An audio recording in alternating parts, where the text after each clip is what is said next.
dan P3K itu harus dipercepat. Supaya ini nggak banyak yang nganggur. Bismillahirrahmanirrahim. Assalamualaikum warahmatullahi wabarakatuh. Pimpinan dan anggota Komisi 2 yang saya hormati, Ibu Menteri Pan RB beserta jajarannya, ini ada sahabat-sahabat saya, tempat saya menimba ilmu ini pimpinan, Kepala BKN dan seluruh jajarannya. Rapat ini merupakan kebahagiaan bagi saya, karena di suatu waktu saya pernah duduk di situ, pimpinan, bersama beberapa orang yang sekarang duduk di situ, dan hari ini saya duduk di sini.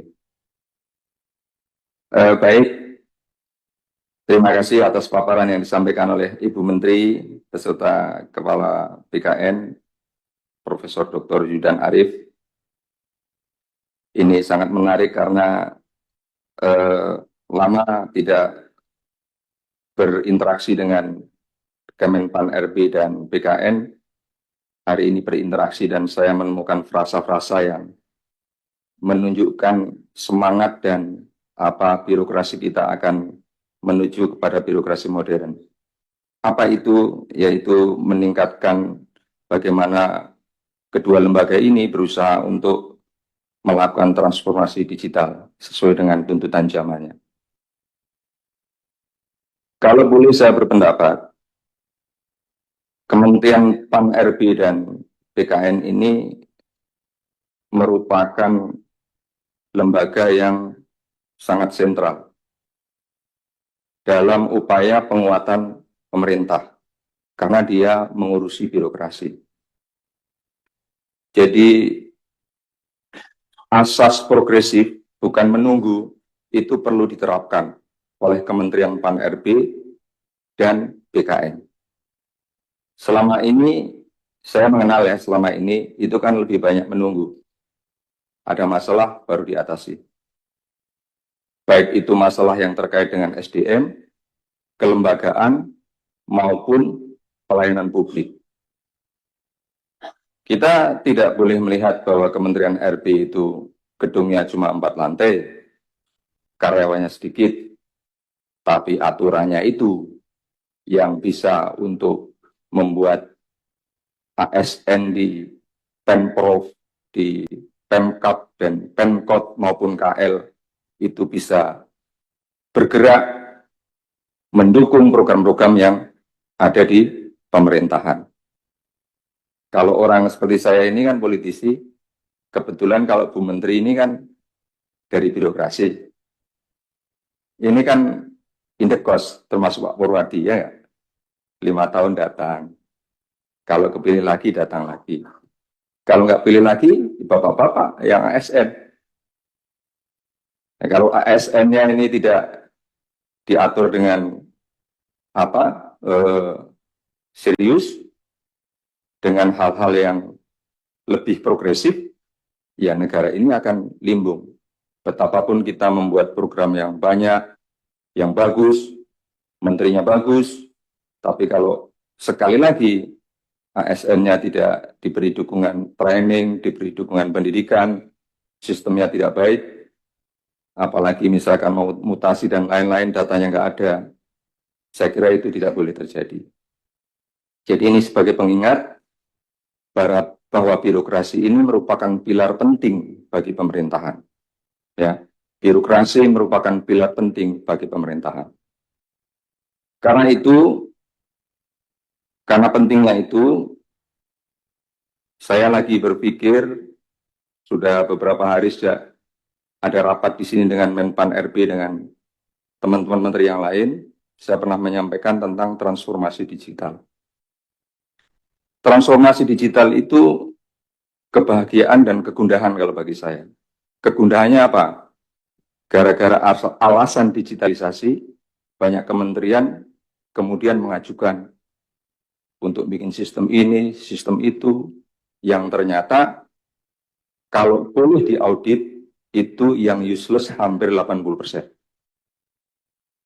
Nah, saya mau bertanya, IT governance untuk pemerintahan ini mau ditaruh di mana? Di Kementerian Pan RB atau di Komdigi? Bapak-bapak kan tadi ada pejabat yang background-nya saya baca itu memang di bidang digital ya. Coba dipikirkan, kenapa saya menyampaikan seperti ini? Kan ibu-ibu kan pernah retreat. Pasti sudah disampaikan dengan yang namanya collaborative governance. Jadi menyelesaikan pemerintahan ini, masalah-masalah pemerintahan ini tidak bisa hanya bicara BKN dan Kemenpan RB, tapi ternyata ada kaitannya dengan Komdigi. Jadi mohon sekali Ibu Menteri, koordinasi dengan Komdigi, IT governance untuk government kita, itu mau ditaruh di mana? Supaya KL ini nggak saya nanya, ngambur-ngamburin duit negara, bikin sistem ini, sistem itu, useless. Saya pernah ngobrol dengan sahabat saya, Wakil Menteri, 80% itu kalau di audit useless. Nanti sudah useless, ada yang mengajukan, bikin lagi. Saya pernah ngomong di sini, kalau saya ini orang yang bisnis di IT, senang-senang aja. Jualan terus, ya kan? Nah, itu jangan sampai terjadi. Kemudian soal kelembagaan dan tata laksana. Saya masih ingat dulu, kelembagaan ini dan tata laksana suka menerima, misalkan ada lembaga mau dinaikkan statusnya. Saya masih ingat misalkan IAIN mau dinaikkan menjadi UIN. Itu kan ada di Kemenpan kan? Kalau mereka udah berjalan, siapa yang kontrol? Dari sekolah tinggi menjadi institut. Dia udah dikasih dari institut. Benar nggak institut ini jalan institut? Ya kan? Udah ngasih, ditingkatkan, siapa yang kontrol?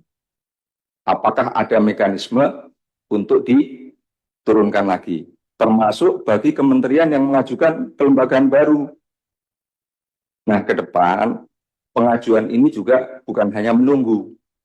Jadi, aparat ibu di Kementerian PAN itu melihat, sekarang ini kan banyak KL yang baru, berdasarkan kebutuhan pelayanan publik dan lain-lain, kalian mestinya lembaganya nambah. Itu harus progresif, tidak menunggu ajuan dari kementerian lain.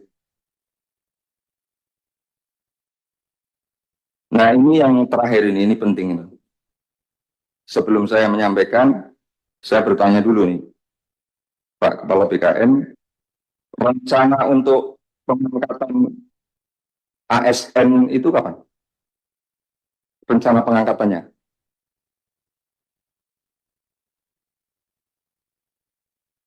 Ini sedang kami bahas dengan Ibu Menteri. Tadi sebagaimana yang Ibu Menteri sampaikan, kemungkinan akan ada penyesuaian waktu, Pak Anies. Oke. Berarti kan ada pengangkatan ASN dan pengangkatan P3 ya? P3K ya? Ya. Begini Pak, kita urun rembuk ini untuk kebaikan. Tadi Pak Tovan Pawe juga sudah menyampaikan.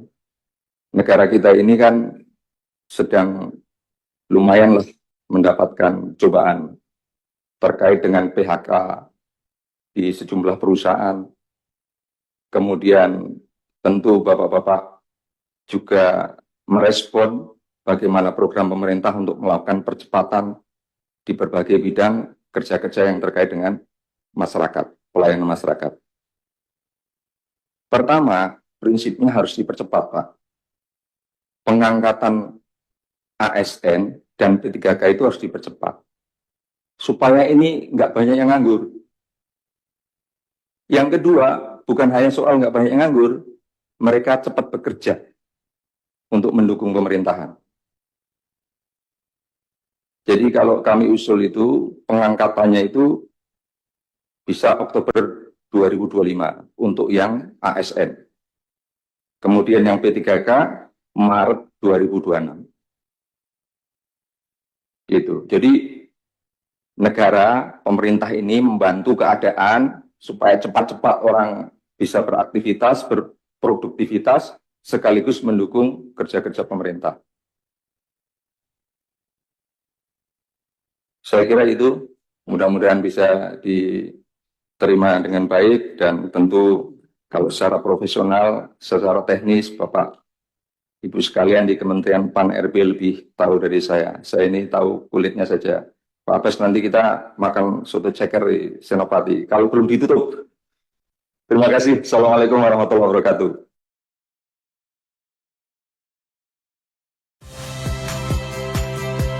Saya Friska Clarissa. Saksikan program-program Kompas TV melalui siaran digital, pay TV, dan media streaming lainnya. Kompas TV, independen, terpercaya.